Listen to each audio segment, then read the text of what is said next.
Primera de Corintios capítulo 3. Estaba orando qué pasaje podía compartir con los santos acá. El Señor me puso en mi corazón poder leer Primera de Corintios 3 del verso 9 al verso 15.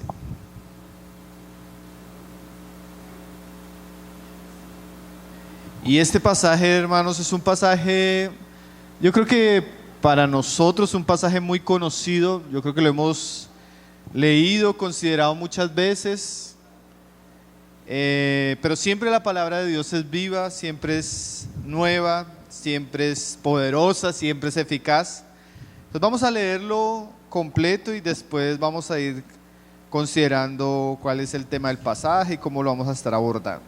Dice ahí: porque nosotros somos colaboradores de Dios y vosotros labranza de Dios, edificio de Dios. Conforme a la gracia que me ha sido dada, yo como perito arquitecto puse el fundamento y otro edifica encima, pero cada uno mire cómo sobreedifica, porque nadie puede poner otro fundamento que el que está puesto, el cual es Jesucristo. Y si sobre este fundamento alguno edificare oro, plata, piedras preciosas, madera, heno, hojarasca, la obra de cada uno se hará manifiesta, porque el día la declarará, pues por el fuego será revelada. Y la obra de cada uno, cual sea, el fuego la probará. Si permaneciere la obra de alguno que sobreedificó, recibirá recompensa. Si la obra de alguno se quemare, él sufrirá pérdida. Si bien él mismo será salvo, aunque así como por fuego. Señor, una vez más queremos poner en tus manos tu palabra, tu iglesia, aquel que habla también tu palabra, para que tú nos revistas de ese poder de lo alto y tu Espíritu Santo, Señor, sea tomando este tiempo para llevarnos a conocer más a Jesucristo, su voluntad, y que realmente tu palabra pueda ser como esa espada, Señor, esa espada que abre los corazones, que divide, que separa, que corrige, Señor. Y esa espada que también hiere pero sana, Señor, salva, Señor, edifica, Señor. Que este tiempo que vamos a estar meditando en torno a tu palabra, Señor, podamos recibir bendición, revelación e impacto de los cielos, Padre. Esa es nuestra oración y nuestro ruego en el nombre de tu Hijo Jesús. Amén. Hermanos, este pasaje es un pasaje corto, pero yo podría decir que tal vez es uno de los pasajes que de alguna manera nos puede servir para estudiar todo lo que sería Primera de Corintios. Y especialmente el tema de nuestra enseñanza se va a llamar así: cada uno mire cómo sobreedifica. ¿Y por qué digo que este pasaje puede ser el centro de toda la carta de Primera de Corintios? Porque Pablo escribe a los corintios para que ellos hagan un examen, una validación de la vida cristiana que ellos están haciendo, llevando, cultivando. Y como vamos a ver en la figura, Pablo nos va a mostrar que como cristianos todos somos edificadores, o mejor dicho, sobreedificadores. Y este pasaje condensa de una manera maravillosa lo que es la salvación en el fundamento que es Cristo Jesús, pero también la responsabilidad que todos tenemos de sobreedificar. Entonces, el pasaje yo lo he dividido en 4 partes. Primero, el fundamento. ¿Sí? Ahí se nos va a mostrar que toda edificación tiene un fundamento. Lo segundo que vamos a ver en el pasaje son los materiales de la sobreedificación. Hay un fundamento, pero después de tener un fundamento, para poder hacer la edificación necesitamos materiales. Y ahí se nos describen 6 tipos de materiales y la responsabilidad que nosotros tenemos con esos materiales. Después vamos a ver que de la manera que nosotros sobreedifiquemos, Dios va a sacar a la luz esa sobreedificación. Algún día, todo lo que nosotros estamos edificando o sobreedificando como cristianos se va a manifestar. Y por último, el cuarto aspecto es que una vez se manifiesten esas obras, van a haber cristianos que van a ser recompensados. Y ahí se nos habla de la recompensa de nuestra obra. Pero también el pasaje nos muestra que van a haber cristianos que van a sufrir pérdida. Entonces el cuarto aspecto es la recompensa de aquellos que sobreedificaron bien y la pérdida de aquellos que no sobreedificaron. Amén, hermanos. Entonces yo creo que es un pasaje muy conocido, pero entonces vamos a ir punto por punto examinándolo también verso a verso. Entonces comenzamos ahí en el verso 10, después de Pablo hablarnos que nosotros somos como un edificio. Ahora Pablo va a usar esa figura del edificio para hablarnos de la obra que está haciendo Dios. Y la obra que está haciendo Dios comienza con el fundamento. Dice ahí: conforme a la gracia de Dios que me ha sido dada, yo como perito arquitecto puse el fundamento. Entonces toda la edificación de Dios comienza colocando Él el fundamento en nuestras vidas. ¿Y quién es ese fundamento? Obviamente ese fundamento, como lo dice también ahí más adelante, es el Señor Jesucristo. Quiere decir que Dios está haciendo una obra con todos los hombres. Y esa obra principalmente comienza cuando Él lanza el fundamento en nuestras vidas. Y el fundamento es la persona de nuestro Señor Jesucristo. Quiere decir que toda persona delante de Dios es como un edificio. Pero para que ese edificio pueda permanecer y pueda tener un lugar sólido, esa persona tiene que estar en Jesucristo. Quiere decir que Dios nos dio a su Hijo para que Él fuera el fundamento sólido sobre el cual nosotros edificamos nuestras vidas espirituales. ¿Y cómo sucedió eso en los Corintios? Pablo nos dice en el capítulo 2, en el verso 1, que cuando él fue a la ciudad de Corintios, él se propuso no hablar ninguna otra cosa sino a Cristo y a este crucificado. Entonces, en la medida que Pablo viajaba, visitaba ciudades, él comenzaba a predicar el evangelio. Y el evangelio es como cuando usted va a construir una casa y lo primero que usted coloca es el fundamento, el cimiento.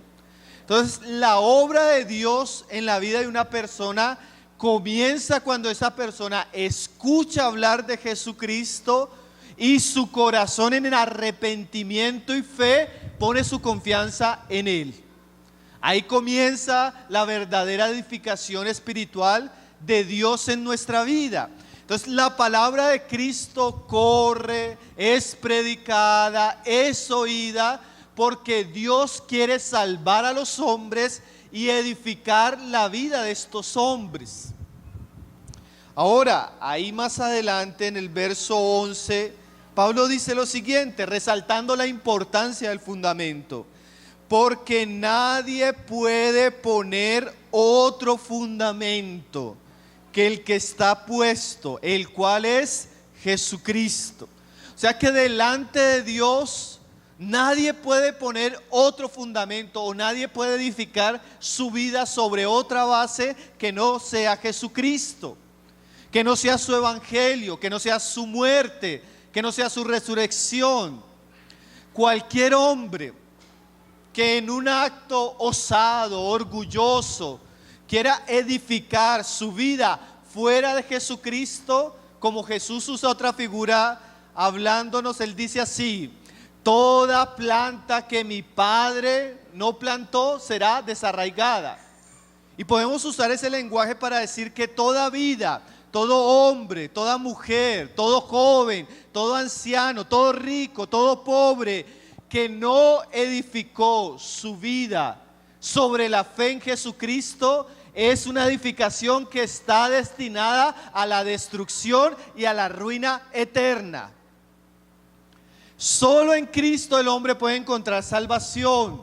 Solo en Cristo el hombre puede encontrar perdón de pecados. Solo en Cristo el hombre puede reconciliarse con Dios. Y miren lo tremendo, solo en Cristo el hombre puede edificar su vida de una manera sólida, estable y que pueda dar frutos en esta vida y en la venidera.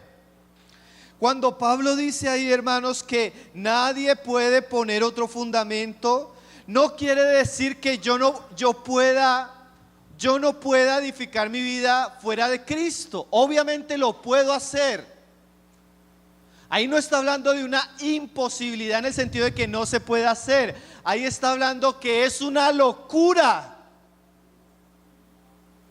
Es una locura vivir sin Dios en un mundo de tanta tiniebla, pecado y maldad. Es una locura darle la espalda a aquel que nos amó y murió en la cruz. Es una locura vivir bajo nuestra propia sabiduría, desechando la palabra de Cristo. Pero lastimosamente muchos hombres, muchas mujeres, muchos jóvenes, muchos ancianos viven una vida como si Cristo no fuera importante.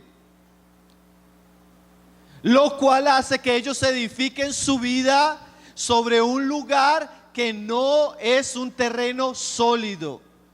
Y lo que nos da a entender por el lenguaje que usa la Biblia, que esa casa tarde o temprano se va a derrumbar delante del juicio de Dios. Y yo quiero hablar muy puntualmente a aquel que todavía no cree en el Evangelio. Si usted toma decisiones, camina en esta vida, edifica su familia sin Jesucristo, su vida está destinada a la ruina eterna, a la ruina espiritual. Usted está haciendo el peor de los negocios, la peor inversión para usted, para su vida, para su propósito en esta tierra y para su futuro eterno, si usted no ha tenido en cuenta a Jesucristo. Puede que el mundo le diga, mire, usted no necesita de Él. Usted puede vivir a su manera, usted puede disfrutar, usted puede hacer lo que a usted le parezca. Y ese camino puede parecer muy cómodo, muy fácil, pero eso es como construir un edificio sobre arena. Tarde o temprano se va a caer. El diablo es muy sutil, el diablo es muy astuto. Filosofías, estilos de vida, falsas religiones, placeres para que nosotros edifiquemos sin Dios y sin Cristo. Lo cual es la peor locura que puede hacer un hombre o una mujer, un joven o un adulto. No existe pensamiento, no existe decisión, no existe motivación más maligna, más perversa, más absurda que edificar nuestra vida sin Jesucristo y su palabra. Por eso el mundo está lleno de ruina. Por eso la gente está en bancarrota espiritual, moral, familiar, mental, porque decidieron edificar sus vidas sin Jesucristo. Nosotros no tenemos que esperar que suceda. Tarde o temprano, toda planta que mi Padre Celestial no plantó será desarraigada. Tarde o temprano, toda vida, toda familia, todo propósito que no estuvo sostenido por la persona, obra y la palabra de Jesucristo, tarde o temprano caerá. Tremendo, hermanos.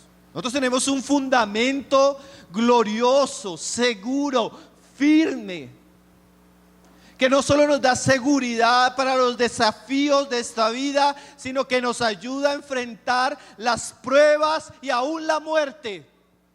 con la seguridad de que Dios nos ha puesto en su Hijo, en el amado, con una salvación eterna, con una confianza segura, cuando hemos puesto nuestra fe en Jesucristo. Hermanos, no nos dejemos engañar. Puede que una persona tenga dinero, puede que una persona tenga éxito, puede tener comodidades, pero si no tiene a Jesucristo, está en ruina. Está en ruina total. Cualquiera que decidió edificar su vida sin Jesucristo está destinado al fracaso. Tremendo, ¿no, hermanos? Nadie puede poner otro fundamento. Quiere decir que aquellos que se atrevan a hacerlo, Dios mismo va a destruir esa casa. Todo lo que no esté en Cristo, Dios mismo, hermano, algún día derribará esa casa. Y ahorita vamos a entender todo lo que significa la casa y la edificación.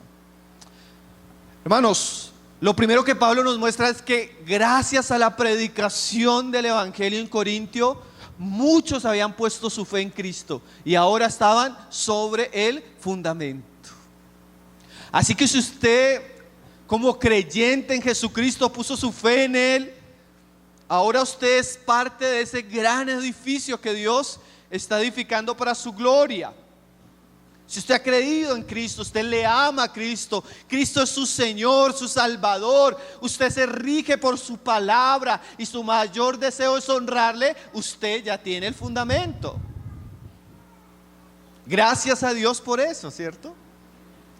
Ahora, después de Pablo hablarnos de que hay un fundamento y los que estamos en Cristo, ya ese fundamento fue lanzado en nuestros corazones, Pablo comienza a hablarnos ahora de la sobreedificación. Ya después de ver el fundamento, vamos a ver el siguiente pasaje que se encuentra en el verso 12, donde aquí ya no se nos habla de lo que Cristo hizo y por lo cual ahora Él nos salva y estamos en la fe y que nos habla del fundamento, sino ahora se nos va a hablar de nuestra responsabilidad como cristianos.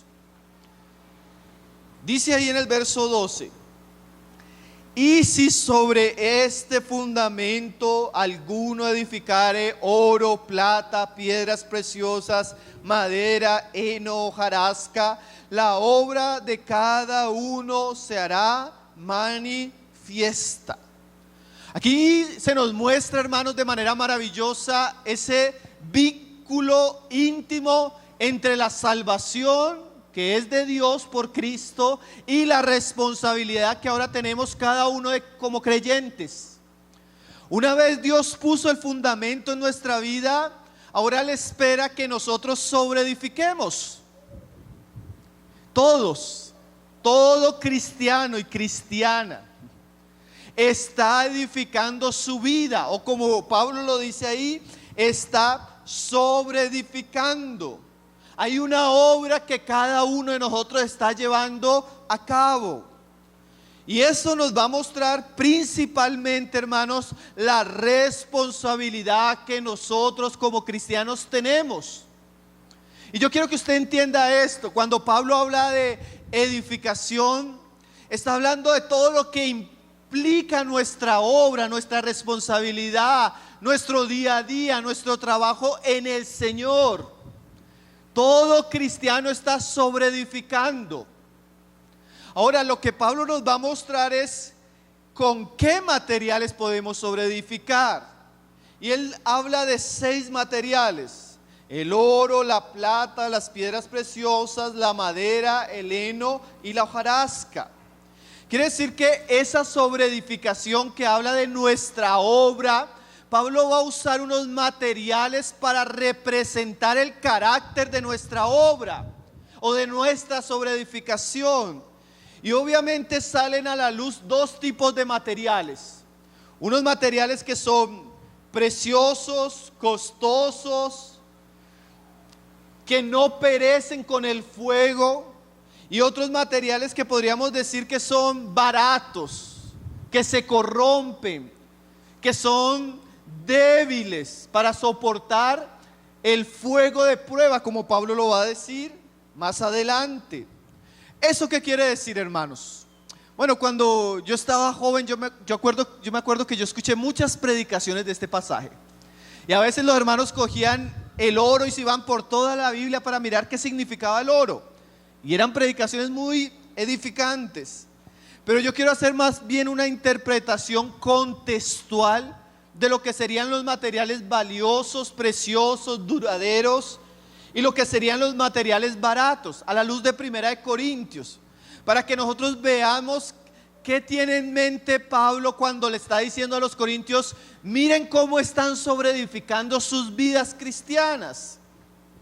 Si usted tiene su Biblia ahí abierta, simplemente como para que me guíen la idea, vaya al capítulo 1. El capítulo 1, Pablo está tratando el problema de la división en los corintios.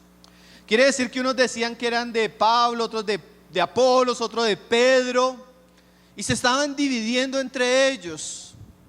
Y usted puede decir que la sobreedificación en materiales baratos, ordinarios y que se consumen por el fuego puede ser en ese contexto una edificación donde hay contiendas, divisiones, donde se siguen a los hombres más que a Cristo, ¿cierto? ¿Y qué sería un material precioso, glorioso y valioso en el contexto de 1 Corintios? Cuando nosotros estamos edificando la iglesia, en vez de un conflicto, en unidad. En vez de seguir a Cristo, en vez de seguir a hombres, dándole la supremacía a Cristo. En vez de estar en conflictos personales por egoísmo, sirviéndonos los unos a los otros en amor. Usted puede ver que hay algo precioso y hay algo barato. Lo que representa, hermanos, es que nuestra vida de iglesia, todos estamos edificando con buenos materiales o con malos materiales. El cristiano que llega a la iglesia y causa un problema por su inmadurez o carnalidad, él no, en un sentido, no es que él no esté edificando, él está edificando, pero madera, heno y hojarasca. Como el cristiano que está edificando en Cristo por amor, él está edificando también, solo que con oro, plata y piedras preciosas. Ahora usted pasa rápidamente, por ejemplo, al capítulo 5. Un cristiano en fornicación. Hermano, ¿usted cree que un cristiano que está cayendo en un pecado tan grave como la fornicación no está edificando? Sí. El problema es que está edificando su vida personal y moral con lujuria, con carne, con pecado. Él está construyendo un altar a la lascivia en su vida secreta. Pero también yo como cristiano puedo edificar en santidad, en amor, en pureza, lo cual es un material que santo, glorioso, valioso. Hermanos, sin ir a mucha profundidad, usted se va a dar cuenta que el oro, la plata y las piedras preciosas son materiales costosos. Cuestan, no son comunes, son valiosos. ¿Cuántos de nosotros tenemos construida una pared en nuestra casa en oro? Es muy caro. En cambio la madera, el heno y la hojarasca es ¿qué? Barato. Entonces esos materiales representan una edificación espiritual preciosa, costosa, gloriosa, o una edificación espiritual simple, barata, común, como la que estaba haciendo ahí ese miembro de la iglesia en Corintios capítulo 5. ¿Qué más? Otro ejemplo, 1 Corintios 7, familias. ¿Qué sería en ese contexto algo precioso? Matrimonios donde hombre y mujer se están dedicando para honrar a Cristo, llevar a sus hijos a la fe, pagando el precio para santificarse del mundo y procurando que Dios tenga una generación que lo honre. Oro, plata, piedras preciosas. ¿Qué sería madera, heno y hojarasca? Hombres irresponsables que no saben qué es orar con su familia, que no saben qué es discipular a sus hijos, que no saben qué es amar a sus esposas. Entonces, aún ese hombre irresponsable delante de sus deberes con Cristo, con la palabra y su familia, él también está edificando. Pero ¿qué está trayendo ese hombre a su casa? Superficialidad, televisión, entretenimiento, pecado, irresponsabilidad. Y usted a veces llega a casas donde hay mucha madera, heno y hojarasca. Yo digo que hay cristianos así, como para que usted me entienda la idea, que su vida espiritual es como una choza, una vida espiritual barata, ordinaria. Usted no ve a Cristo, usted no ve su gloria, usted no ve consagración, usted no ve compromiso, usted no ve sacrificio, usted no ve devoción. Pero no solo habla de las familias en Corintios 7, habla de los solteros. ¿Qué sería un soltero? Edificando oro, plata y piedras preciosas. Ese soltero que como tiene el tiempo, él quiere servir a Dios, él sirve a la iglesia, él se ocupa de las cosas de su Señor, él se santifica, él no va tras los placeres, él no coquetea con el mundo, él es alguien que sirve fielmente en su condición de soltero a Cristo. Aunque ese soltero le está edificando su vida con oro, plata y piedras preciosas. Pero ¿qué sería un soltero edificando en madera, heno y hojarasca? Un soltero irresponsable, no tiene compromiso con Dios, con la iglesia, va detrás de las mujercitas, se deleita en el pecado, no tiene ningún compromiso, es inestable, teniendo todo el tiempo, toda la salud, toda la juventud, toda la oportunidad, sigue siendo una persona que no manifiesta ningún interés, compromiso, lealtad a Cristo y su obra. Madera, heno y hojarasca. ¿Está entendiendo la idea, hermanos? 1 Corintios 11, 12 y 14, ¿de qué habla? De la iglesia, las reuniones, el culto, el servicio a Dios. ¿Sí conocen la carta? Yo entiendo que ustedes conocen 1 Corintios, hermanos. Lo estoy pasando rápidamente para ilustrar el pasaje que tenemos delante. ¿Qué sería una iglesia que en sus reuniones es madera, heno y hojarasca? Bueno, una iglesia, según lo que Pablo está tratando con los corintios, es una iglesia donde no hay orden espiritual. Las mujeres se saltan la autoridad de los varones y quieren pastorear la iglesia. Es una iglesia donde hay desorden, hay un uso ilegítimo y abusivo de los dones espirituales. Una iglesia donde solo sirven uno o dos y los demás son espectadores. Una iglesia donde prima el espectáculo y no la palabra de Cristo. Una iglesia donde la gente se reúne no para adorar a Dios, sino para ser entretenida. Aunque esa iglesia tenga 20,000 miembros, es madera, heno y hojarasca. Y tarde o temprano, ahí está, lo vamos a ver, hermano, todo lo que no sea valioso va a ser pasado por el fuego. ¿Qué sería una iglesia que tenga oro, plata, piedras preciosas? Una iglesia centrada en la palabra, en Cristo. Una iglesia donde Dios despierta los dones y el servicio de todos los santos. Una iglesia donde hay amor, dedicación, esfuerzo, reverencia, santidad. El hombre toma el liderazgo, la mujer es esa compañera fiel en ese trabajo y la obra de Dios prospera en santidad, en vida. Hay salvaciones genuinas, Dios es honrado, Cristo es amado. Eso es una iglesia edificando en oro, plata y piedras preciosas. Hermanos, yo solo hice así como el panorama para entender que cuando Cristo nos salvó, ahora nosotros somos responsables de la sobreedificación. Y todos, para bien o para mal, estamos sobreedificando. Pero recuerde el tema de la enseñanza: cada uno mire cómo sobreedifica. Porque inmediatamente vemos y entendemos qué significan los materiales. Miren lo que Pablo nos dice ahí en el mismo pasaje que leímos.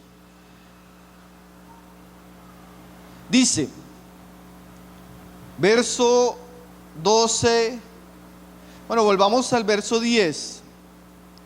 Dice, conforme a la gracia de Dios que me ha sido dada, yo como perito arquitecto puse el fundamento y otro edifica encima. Pero mira esa frase, pero cada uno, hermanos, y aquí yo quiero resaltar eso, cada uno. Porque aunque Pablo le está hablando a una iglesia, a una asamblea local, en cuanto a la sobreedificación, cada uno de nosotros es responsable. Cada uno de nosotros está sobreedificando. Cada uno ante Dios, nosotros tenemos una responsabilidad. Mire, hermano, como les decía ahorita, el hermano que ama la iglesia, ama la reunión, que prepara a su familia, a sus hijos para venir a la reunión, tener un tiempo de adoración, de estar en la palabra, y que disfruta eso, él está edificando. Pero también el hermano que llega tarde, que no le importa, que está distraído, que se duerme en la reunión, él también está edificando. ¿Pero en qué materiales? Y eso es lo que debemos saber, hermanos. Todos estamos edificando. Lo que hay que mirar es ¿con qué materiales?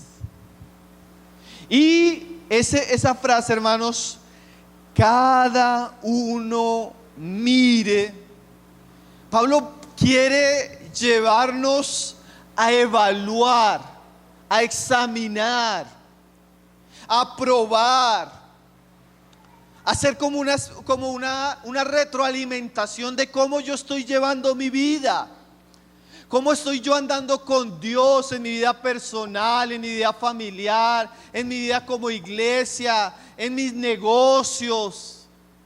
¿Por qué, hermanos? Porque antes de que Dios pruebe nuestra vida, juzgue nuestra vida, Él quiere que yo me examine.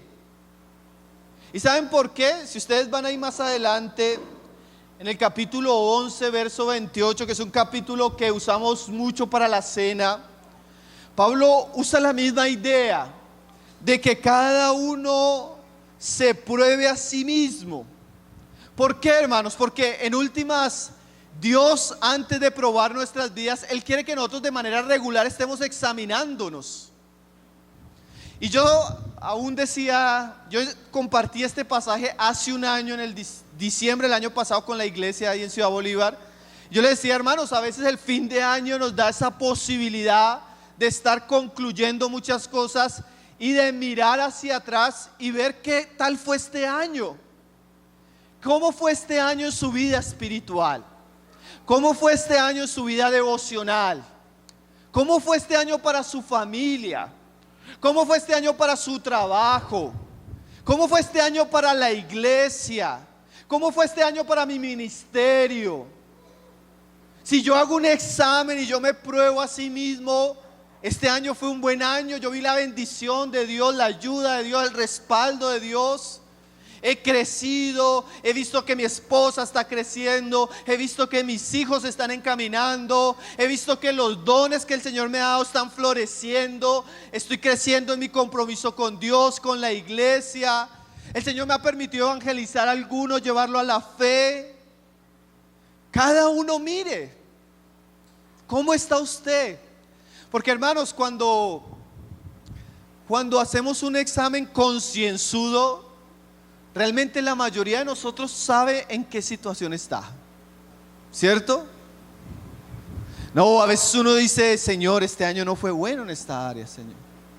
En esta área me descuidé, no estuve bien, estoy andando desordenadamente, muchos problemas en mi familia, mi hijo se apartó, había comenzado, gracias mi hermano, un servicio y tuve que dejarlo.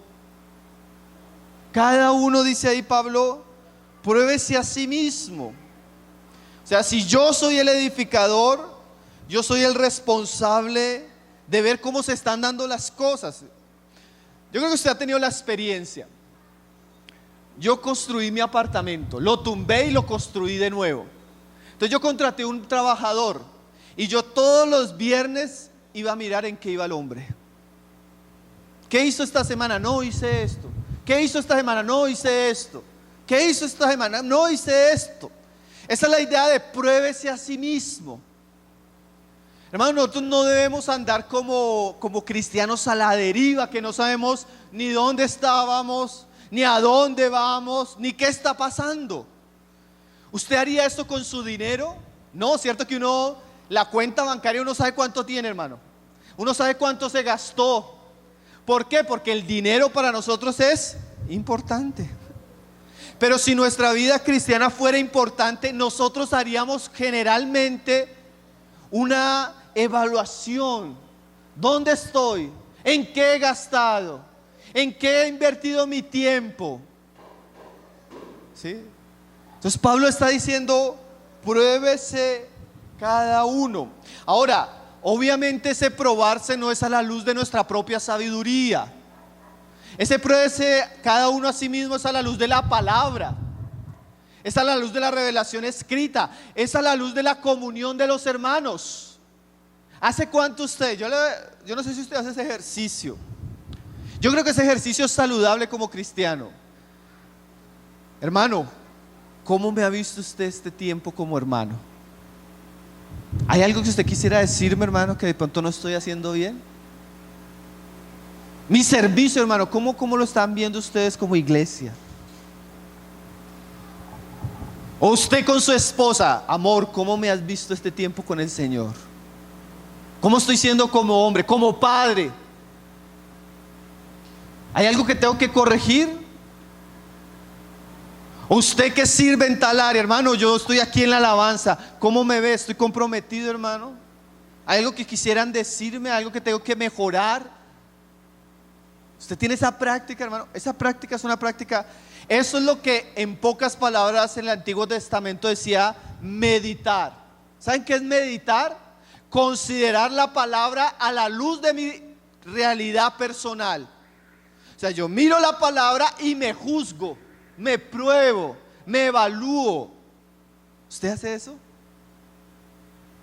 Bueno, esa es la idea. Cada uno mire cómo está sobre edificando. Porque yo puedo decir, oiga, yo parezco ese cristiano ahí de Corintios 3 que yo ando a toda hora en carnalidades y pleitos con mis hermanos. Yo estoy edificando de una manera inmadura, Señor, perdóname. Señor, yo soy ese cristiano de Corintios 5 que tal vez no me he metido con la esposa de mi papá, pero tú sabes, Señor, que yo entro a internet y veo cosas que no debo ver, Señor. O tal vez yo no soy ese cristiano que, tal vez soy esa cristiana que hago que otro cristiano caiga en eso.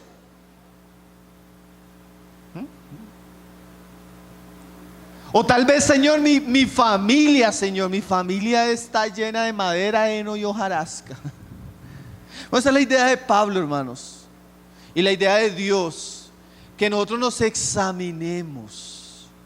¿Por qué? Mire lo que dice Pablo ahí en 1 Corintios 11:31. Dice, si pues nos examinásemos a nosotros mismos, ¿qué sucedería?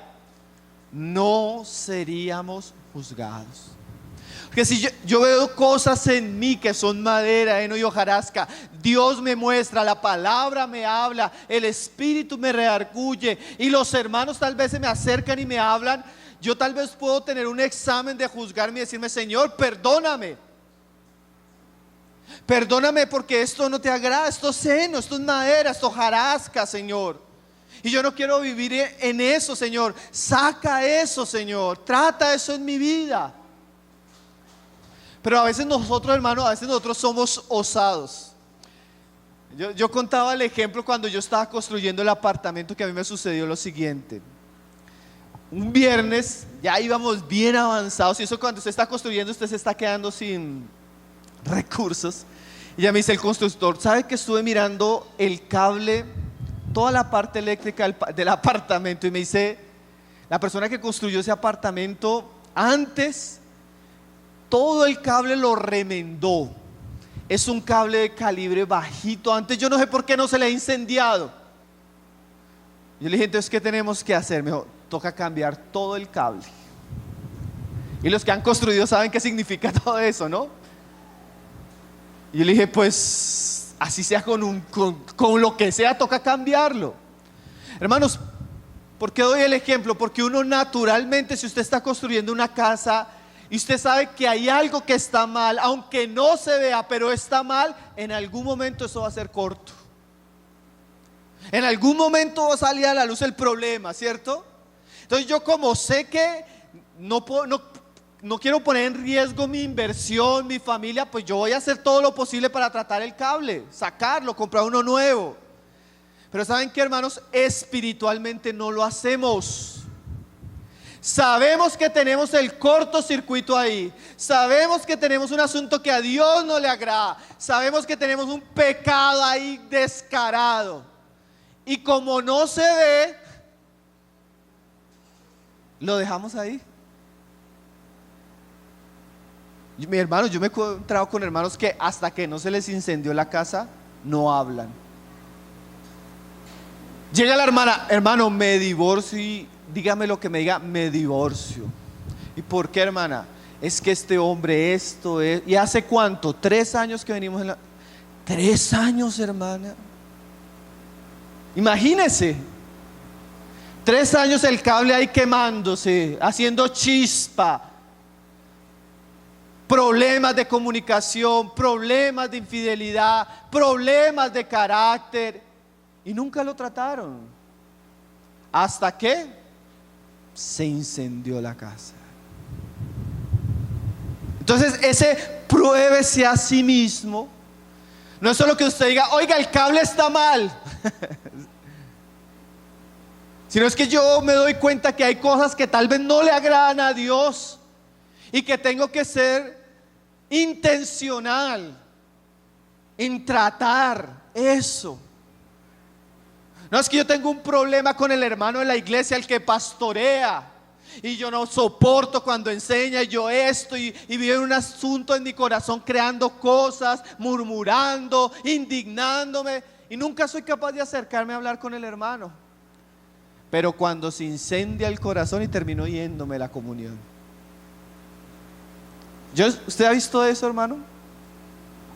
Hermanos, cuando la Biblia dice pruébese a sí mismo, es que hay que examinar cómo estamos sobreedificando y corregir y tratar.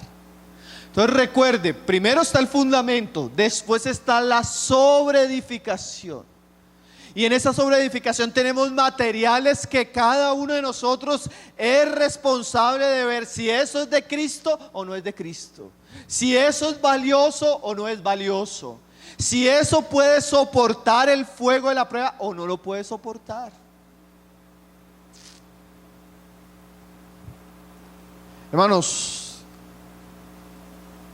Dios deja primeramente la responsabilidad en nosotros para que probemos nuestra sobreedificación. Pero ahí aparece el tercer punto. Vamos allá a Corintios 3, verso 13, que aparece lo que podríamos llamar la manifestación o la calidad de nuestras obras. ¿Qué quiere decir eso? Todo lo que nosotros, y escúcheme bien esto, hermano, todo lo que nosotros hagamos, edifiquemos, sea bueno o sea malo, en algún momento se va a manifestar. Todo, así sea secreto.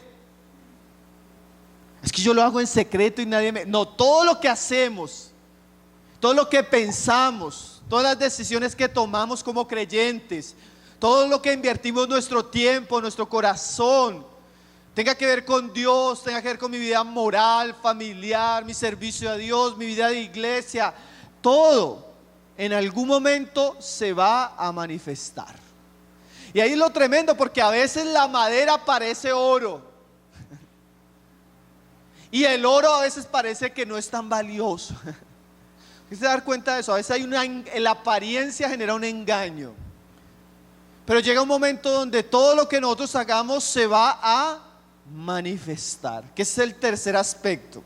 Ve como lo dice Pablo ahí en el verso 13: la obra de cada uno se hará manifiesta. Hermanos, eso es lo que Pablo decía en otro lugar, todo lo que el hombre siembra, recogerá. Crean esto o no crea, no importa.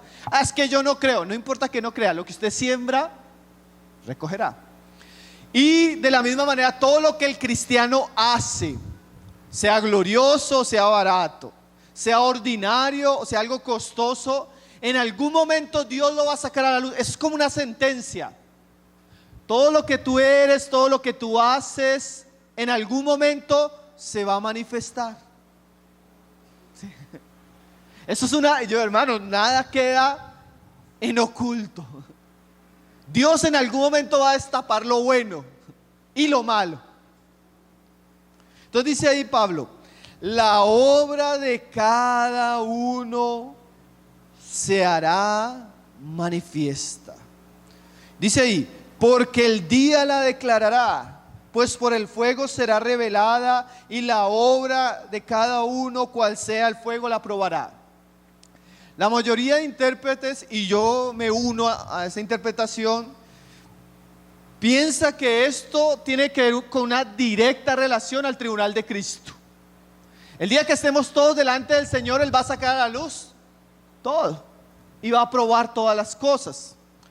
Pero usted va a darse cuenta que tanto en nuestra experiencia como en el testimonio de la Biblia, aún antes de ese gran día, Él ya comienza a manifestar algunas cosas y Él ya comienza a juzgar algunas cosas. No todo. Ese día va a ser plena y completamente el juicio de Cristo a su iglesia. Pero esto que vamos a ver acá, hermanos, es muy significativo. Primero, dice ahí, la obra de cada uno se hará manifiesta, o sea, en un sentido se hará visible, se hará notoria. Todo lo que nosotros hacemos, las realidades espirituales, gloriosas, valiosas o frágiles y baratas, en algún día se manifestarán. Pero mire el lenguaje que Pablo usa, dice ahí, porque el día la declarará. Va a haber un día, claro, el día de Cristo. Pero también usted se da cuenta que en su experiencia hay momentos donde el Señor saca a la luz lo que se ha hecho, en lo que hemos edificado, en lo que nos hemos ocupado. Yo recuerdo un joven, y este joven tenía muchos deseos de servir al Señor, hermano, y la iglesia no le daba la oportunidad. Hermano, y este joven me cuenta, mi hermano, pero yo tenía tantos deseos de servir al Señor que yo me dediqué a orar y a estudiar la palabra. Pasé varios años en secreto, nadie más sabía. Y este hombre todos los días, de una manera muy diligente y muy fiel, se dedicó a estudiar la palabra, y a orar. Y un día él llegó a una reunión, hermanos. Y dice que ese día había un hermano que era pues uno de los hermanos mayores y tenía un ministerio de la palabra tremenda. Pero por una cosa particular, este hermano le dijo, hermano, ¿tú no quisieras hoy compartir algo con la iglesia? Y el hermano dijo, amén. Hermano, si él cuenta la experiencia así, y sabe que yo estaba ese día, él cogió y, hermano, yo tengo algo sencillo para compartirles, hermano, y él comenzó a abrir la Biblia y comenzó a explicarla, y Dios lo usó tan poderosamente ese día, hermanos, que uno veía a la iglesia todos impactados, y la pregunta de todos era, pero ¿cuándo este que ni hablaba, este que ni lo dejaban participar, con cuánta gracia, con cuánta autoridad, con cuánta revelación y con cuánto poder habló? ¿Qué fue lo que sucedió? La responsabilidad de este hombre de orar, de consagrarse, de buscar a Cristo, en algún momento Dios la hizo ¿qué? Visible. Pero hermanos, también hay otro tipo de testimonios. Hace un poco tiempo estuvimos tratando el pecado de un líder en una iglesia. Hermano, y usted veía por fuera y usted decía, aquí hay algo raro. Su familia no concuerda con el estándar de la Biblia. Su carácter no concuerda con el carácter de un hombre de Dios. Su predicación no tiene el impacto, no tiene la fluidez, no tiene la claridad. Ahí hay algo raro.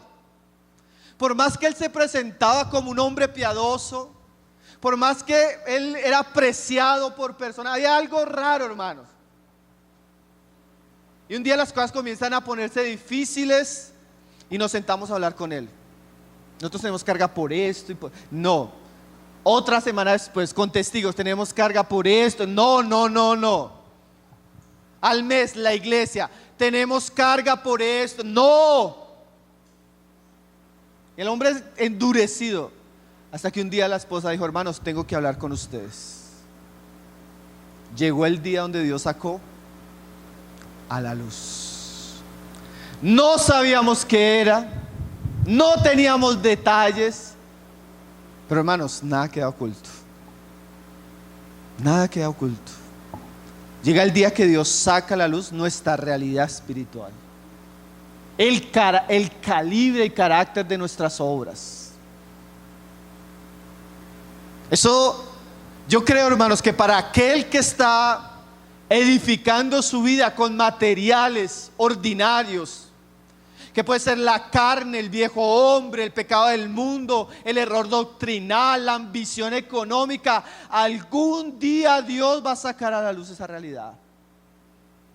Y eso es una advertencia para aquel que está sembrando en lo que no es, pero también es una esperanza. Porque si usted está edificando con temor de Dios, con amor a Cristo, con devoción, sinceramente, usted está orando, usted está pagando el precio, usted está tratando de ser fiel a todo lo que está aprendiendo y oyendo, llegará el día que esa fidelidad, ese compromiso, ese sacrificio, Dios lo va a recompensar. Porque, hermanos, se hará manifiesto. Llega un día, hermanos, donde Dios saca la luz. Algunos plenamente eso sucederá en el tribunal de Cristo, pero a veces eso comienza a suceder. Hermanos, yo he tenido muchas experiencias de eso, personales y como iglesia, que llega un momento donde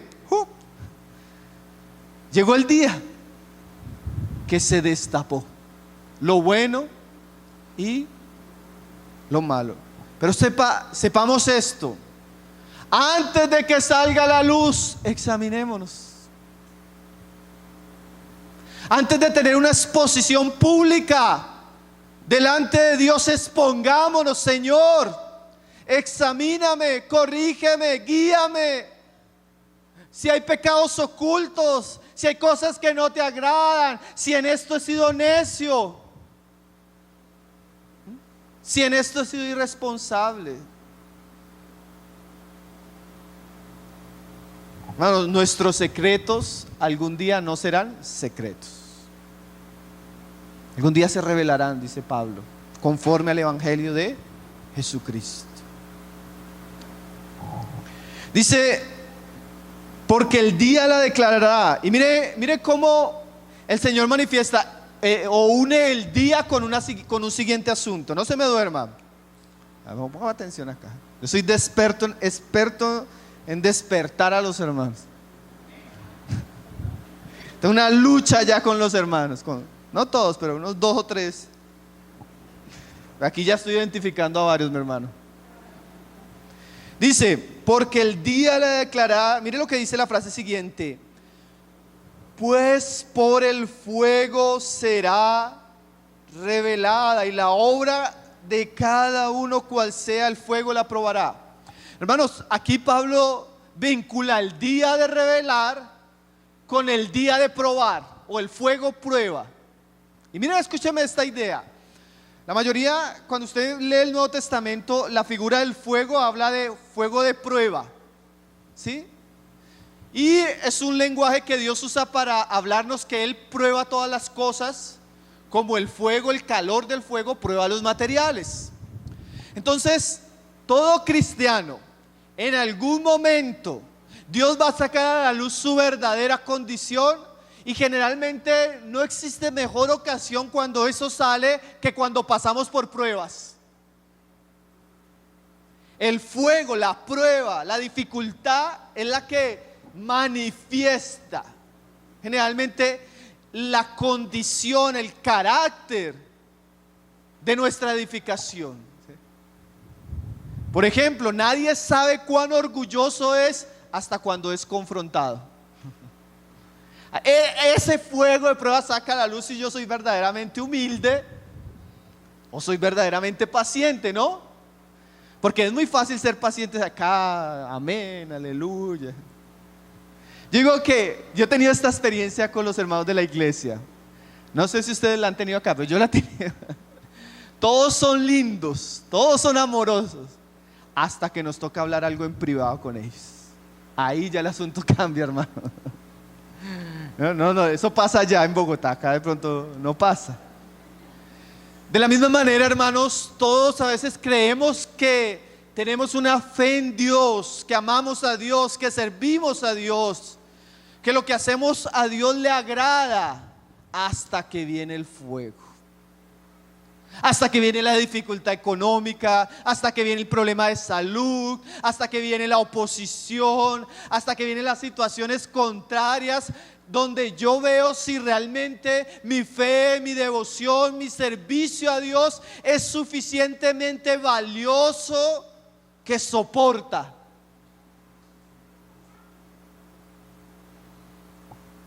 Un cristiano que solo ama a Dios, solo viene a las reuniones, solo sirve a Cristo cuando las cosas están bien, pero viene la prueba, se escandaliza y se aparta, realmente él no tenía una fe preciosa, tenía una fe barata y ordinaria. Entonces el fuego, ¿qué hizo? Se la quemó, se la chamuscó. Aquel que ama a Dios, que sirve a Dios, aquel que está edificando su hogar, su ministerio, ¿cuándo se da cuenta el carácter de eso? Cuando él pasa por el fuego, soporta el fuego, crece en el fuego, aprende en el fuego y le da gloria a Dios en medio del fuego. Esos son los cristianos que generalmente dan fruto, hermanos. Los que reciben, como dice Pablo a los tesalonicenses, la palabra en medio de gran tribulación. Los que sirven a Dios aún sufriendo lo oprobio. Los que sirven a Dios no esperando nada a cambio, sino la gloria de Cristo, aunque ellos sean calumniados. Los que, como decían los amigos de Daniel, los que sirven a Dios, Dios le responda o tal vez Dios no le responda como ellos quieren.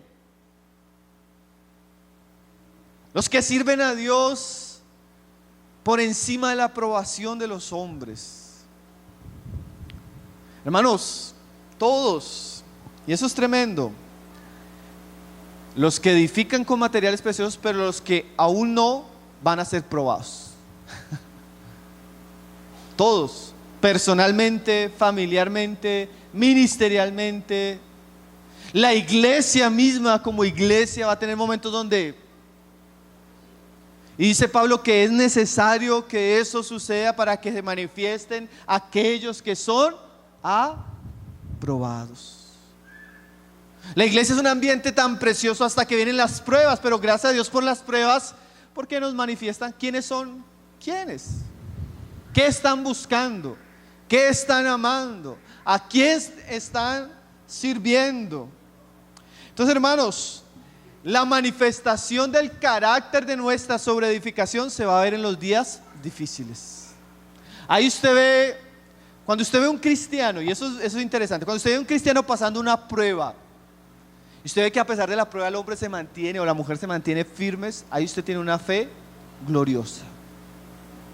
Cuando usted ve un cristiano que está sirviendo a Dios y Dios le está permitiendo mantenerse humillado, quebrantado, y él se mantiene en esa fe, en ese amor, en ese servicio, ahí se está viendo el calibre de ese servicio.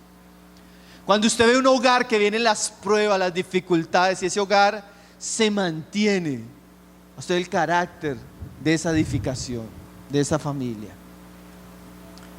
Entonces, lo cierto, hermanos, que el día manifestará, y ese día va acompañado por el fuego de la prueba.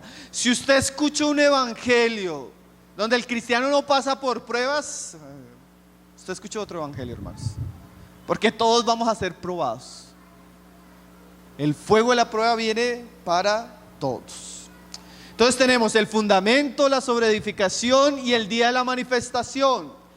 Y el pasaje termina mostrándonos la recompensa y la pérdida.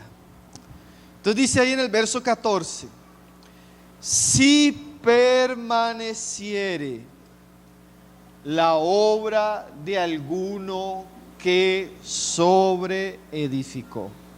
Hermanos, una de las figuras de este pasaje y de los materiales es que los materiales gloriosos permanecen.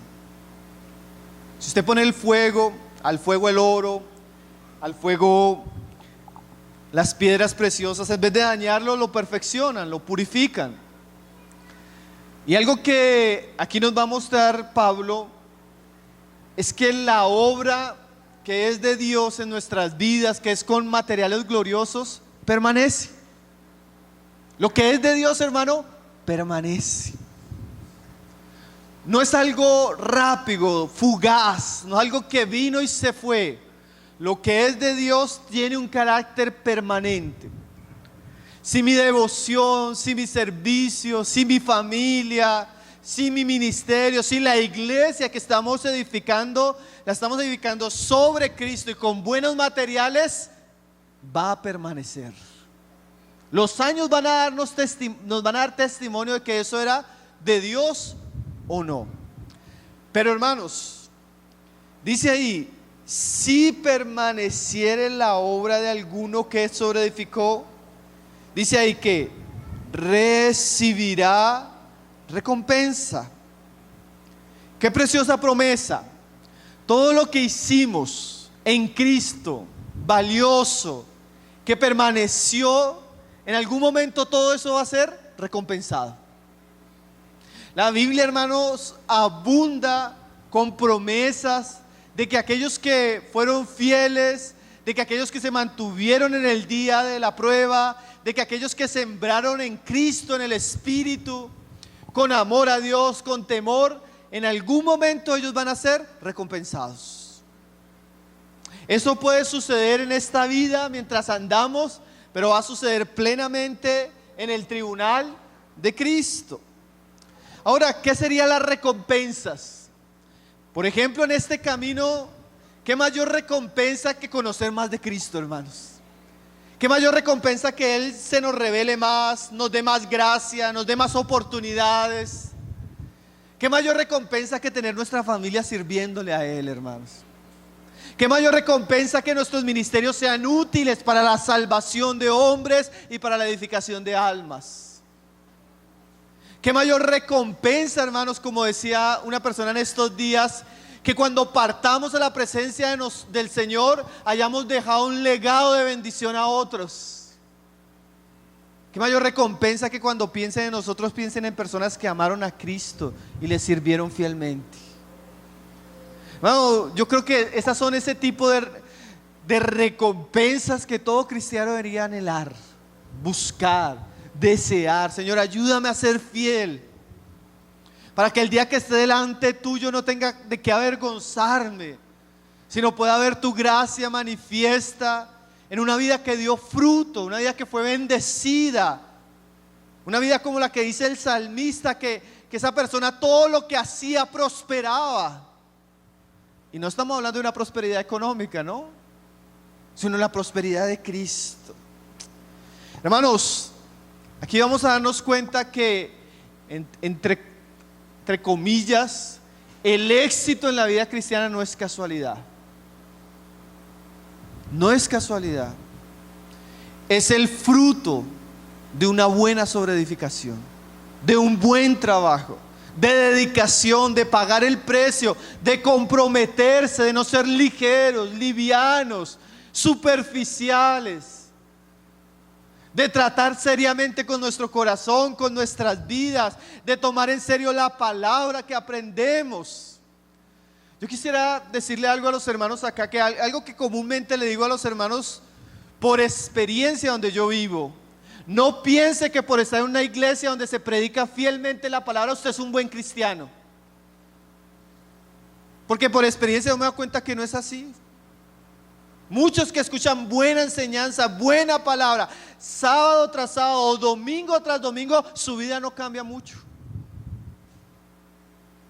Pero si usted toma en serio lo que aprende, lo que oye, usted realmente se somete a Cristo, paga el precio y se dedica fielmente a Dios, a su familia, a su vida espiritual, su vida en algún momento va a ser una vida bendecida y recompensada.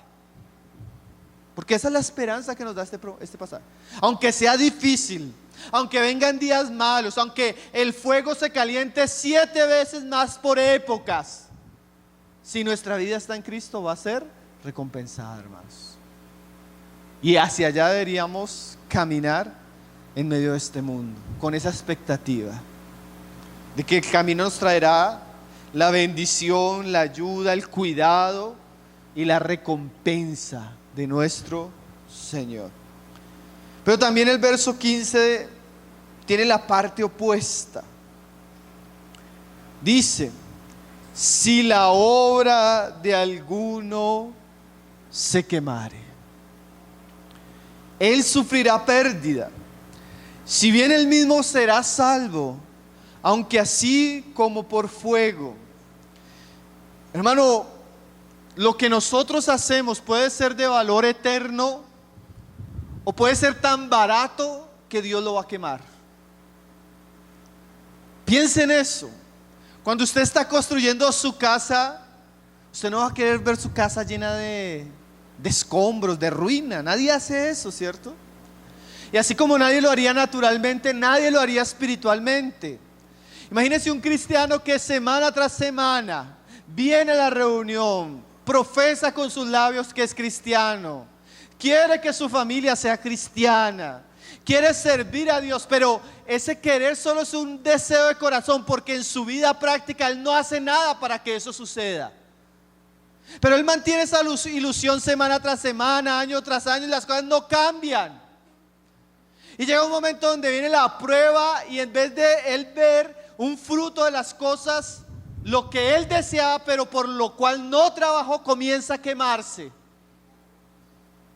Su fe comienza a perderse, su devoción a Cristo comienza a opacarse por el amor al mundo, su relación matrimonial se vuelve insípida, dolorosa, frustrante.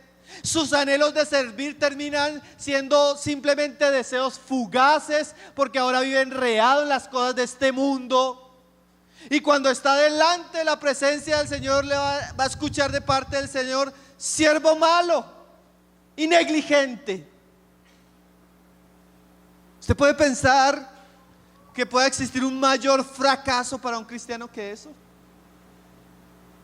que haber desperdiciado todo el tiempo, toda la gracia, todas las oportunidades que recibió, porque en su sobreedificación él fue ligero, superficial y descuidado. Mire cómo lo dice la versión, la Nueva Traducción Viviente. Me gusta cómo él traduce este pasaje, que es como más una paráfrasis del pasaje. Él dice así: pero si la obra se consume, el constructor sufrirá una gran pérdida. El constructor se salvará, pero como quien apenas se escapa atravesando un muro de llamas. Entonces miren la idea es alguien que está construyendo y se le incendió la casa, y él apenas sale corriendo, se le chamuscó él se salvó, pero él mira atrás y todo lo que invirtió se perdió. Terrible, ¿no, hermanos? Yo pienso que debe ser muy terrible que nosotros como cristianos, después de recibir tanta oportunidad, tanta gracia, haber recibido el Espíritu Santo, haber recibido la santa palabra de Dios, ser parte del cuerpo glorioso de Cristo, tener a nuestra disposición todos los tesoros de la sabiduría, todas las gracias de la piedad, y cuando miremos nuestra vida nos demos cuenta que no hicimos lo que teníamos que hacer, y que cuando vino el fuego se quemó. Hermano, yo he escuchado, hace poco hablaba con un hombre y él me decía: hermano, perdí mi esposa, mis hijos no me quieren ver, Ahora tengo vergüenza con la iglesia. Y me encuentro en una situación donde no tengo esperanza. Hermanos, un año antes, mire lo tremendo. Un hermano tuvo un sueño con él. Me dijo, hermano, tuve un sueño con fulano, voy a ir a hablar con él. Yo digo, háblele, hermano. ¿Saben cuál era el sueño? Hermano, vi tu casa incendiada. Tenemos que hacer algo. Vi tu casa incendiada, hermano. ¿Y sabe que este hermano escuchó por acá y le salió por acá? Hermano, al año literalmente vimos su casa incendiada.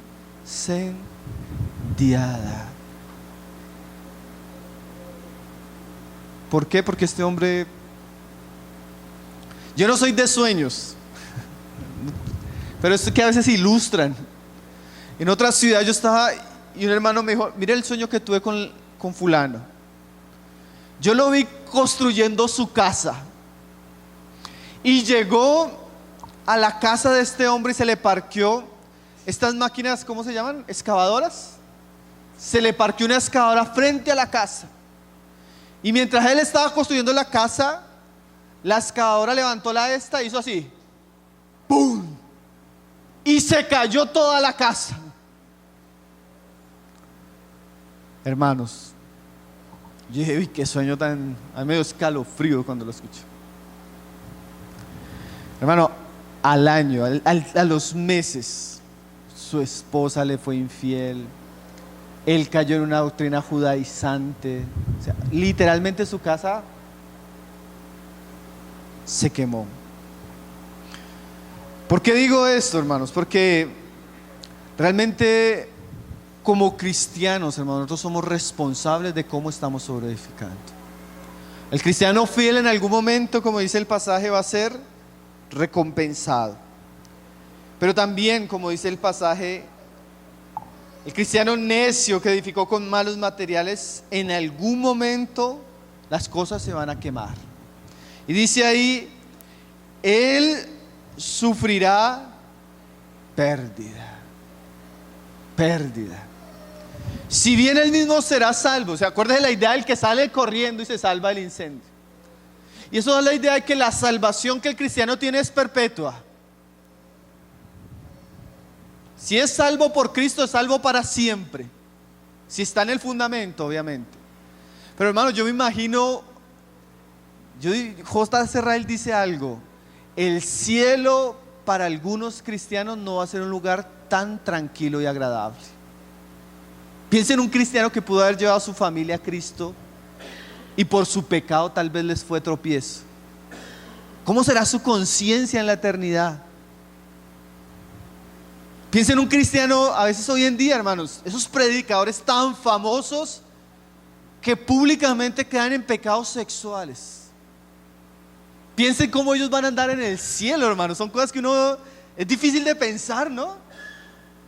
Si bien son salvos, son salvos. Si bien son hermanos, tal vez.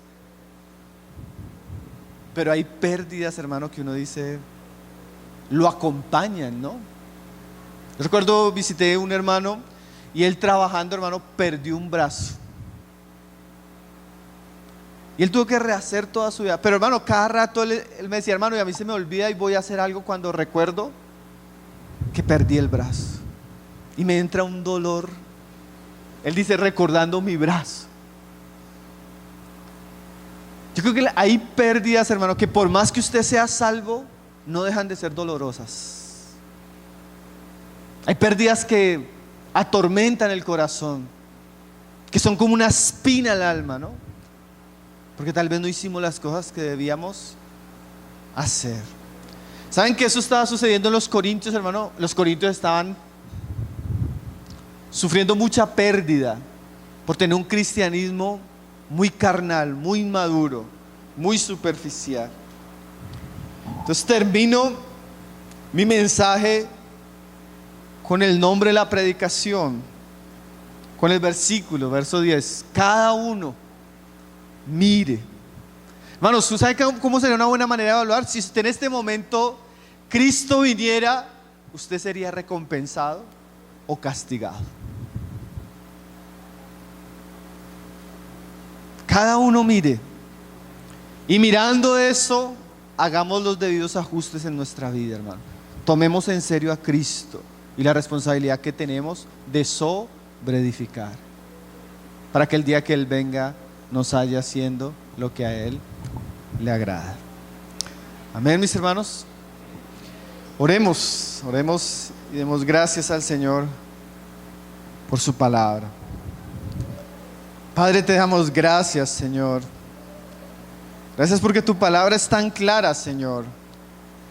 Tu palabra que nos vuelve a Cristo, a su obra, a la seguridad que tenemos en Él, Señor.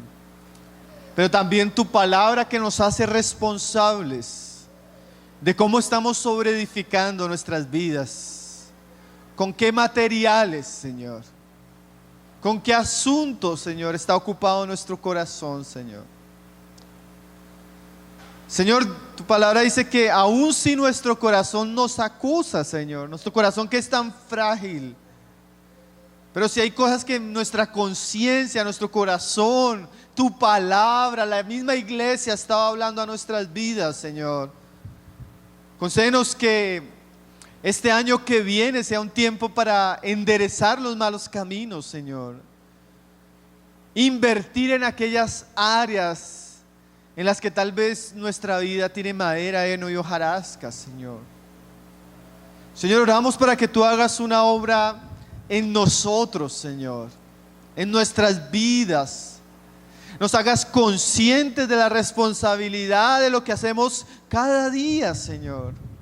Y también de lo que dejamos de hacer, Señor.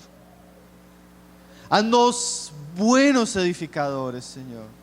Haznos buenos administradores de tu gracia, Señor. Haznos hombres y mujeres fieles, Señor, a ti, Señor. Aún oramos para que cuando venga el día malo, Señor, cuando venga la prueba, tú nos sostengas, Señor. Tú purifiques lo que no es tuyo, pero también nos ayudes a ocuparnos en aquellas cosas que son valiosas, Señor. En aquellas cosas que son eternas, Señor. Señor, cuánto desea nuestro corazón que aquel día que nos encontremos contigo, Señor, podamos recibir palabras de aprobación, de recompensa. Que tú puedas hablar a nosotros, siervo fiel. Señor, concédenos vivir con esa perspectiva, Señor, con esa esperanza, Señor, de ser hombres y mujeres que en la medida de tu gracia, en la medida de lo que tú diste, hicieron lo bueno delante tuyo, Señor. Y ten misericordia, Señor, de que de nosotros, si hay en nosotros cosas que necesitan ser quemadas, Señor, si hay en nosotros cosas que necesitan ser sacadas a la luz, Señor, si hay cosas que necesitan ser probadas por ti, Señor, prueba nuestra vida, Señor. Prueba todo lo que no está en Cristo, todo lo que no te agrada, todo lo que no te honra, Señor, en nuestra vida, en nuestra casa, en nuestra familia, en nuestros servicios, Señor. Purifícanos como cantábamos en el comienzo, Señor. Ayúdanos, Señor. Yo te doy gracias por tu iglesia aquí reunida, Señor. Sigue orando en nuestros hermanos, Señor. Sigue ayudándoles, sígueles permitiendo crecer en tu gracia, Señor, para que tú puedas tener una iglesia preciosa, santa, sin mancha, que crezca para tu gloria, Señor. Ese es nuestro deseo en Cristo Jesús, para ellos y para nosotros, Padre.